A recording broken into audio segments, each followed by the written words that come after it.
मित्रों, सादर नमस्कार। मैं एडवोकेट दिनेश सिंह बैस। इससे पूर्व हमने आपको एफआईआर कैसे दर्ज कराते हैं तथा एफआईआर और एनसीआर में क्या अंतर है के संबंध में जानकारी दी। किसी कारणवश आप जानकारी नहीं प्राप्त कर पाए तो आप हमारे चैनल एडवोकेट दिनेश सिंह बैस पर जाकर पुनः जानकारी आप हासिल कर सकते हैं। आज हम एक और कानूनी पहलू पर, कानूनी विषय पर चर्चा करने के लिए आएंगे।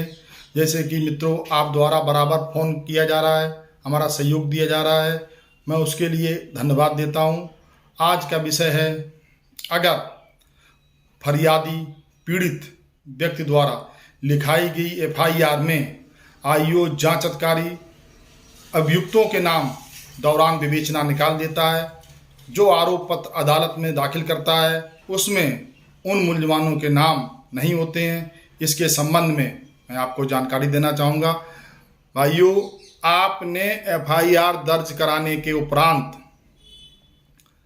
आपकी एफआईआर की दौरान विवेचना आईओ द्वारा जो नाम निकाल दिए गए हैं उन नामों को कानून में व्यवस्था दी गई है, जिसके तहत आप उन नामों को अदालत में सम्मिलित करा सकते हैं, तलब करा सकते हैं और उन लोगों को दंडित करा सकते हैं।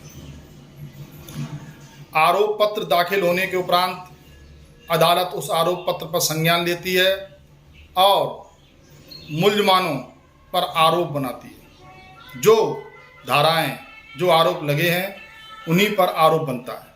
आरोप पत्र बनने के उपरांत आप फरियादी, आपके गवाहों को अदालत सम्मन जारी करती है।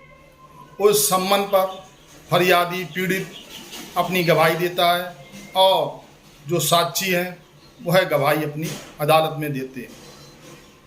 गवाही देने के उपरांत आप जो मुल्ज़िमान चार्जशीट में आईओ द्वारा निकाले गए हैं उनके लिए सीआरपीसी में धारा 319 के तहत प्रावधान दिया गया है कि आप अपने अधिवक्ता और वकील साहब के माध्यम से प्रार्थना पत्र देकर उन मुल्ज़िमानों को अदालत में तलब करा सकते हैं।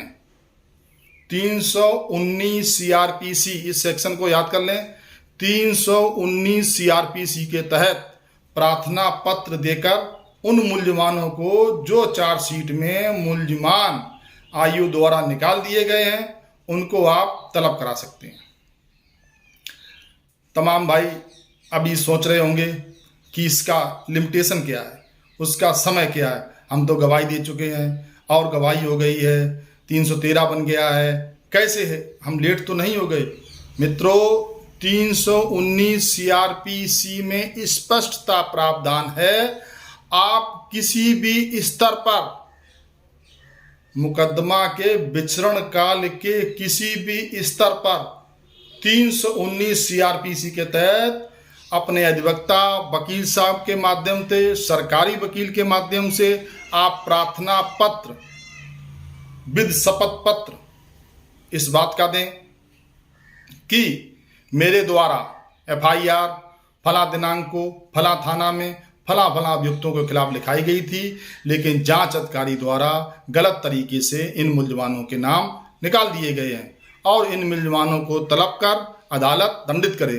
अदालत, दोस्तों, अदालत को पूर्ण क्षेत्राधिकार है, अदालत मुल्ज़िमानों को तलब कर सकती है और भाइयों, अदालत तलब करती भी है और उनको उसी तरह से सम्मन जारी करती है जिस तरह से चार्जशीट में जो अभियुक्त आए थे, चार्जशीट में जिन अभियुक्तों का नाम लिखकर आया था अभियुक्तों की सूची में, उसी तरह अदालत उन मुल्ज़िमानों को भी सम्मन जारी करती है जो अदालत 319 सीआरपीसी के तहत तलब करती है।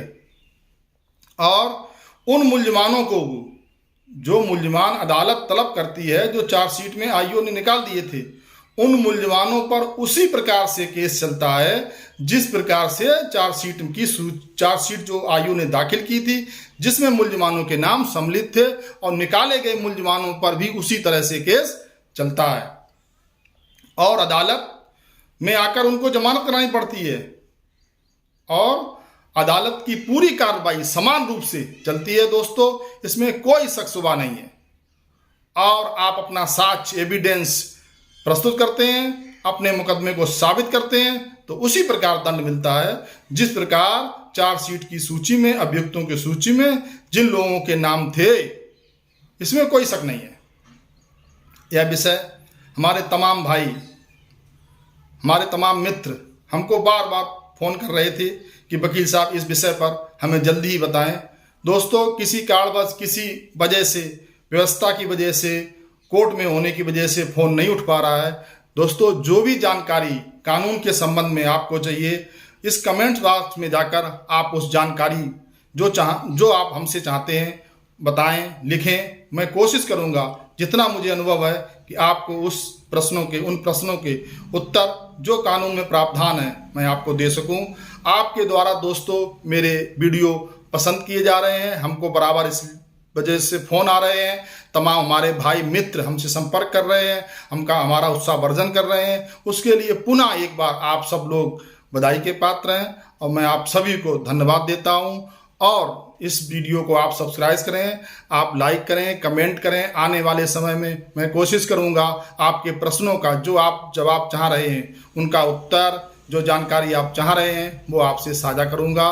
मित्रों, आगे आने वाले समय में एक और मैं महत्वपूर्ण विषय पर बात करूंगा। आज भी कई लोगों ने इस संबंध में फ़ोन किया है कि एफआईआर दर्ज कराने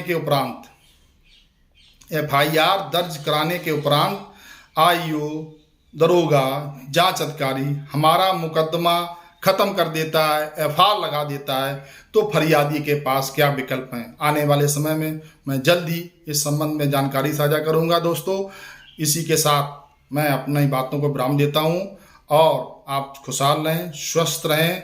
आपको प्रणाम। जय हिंद, जय भारत।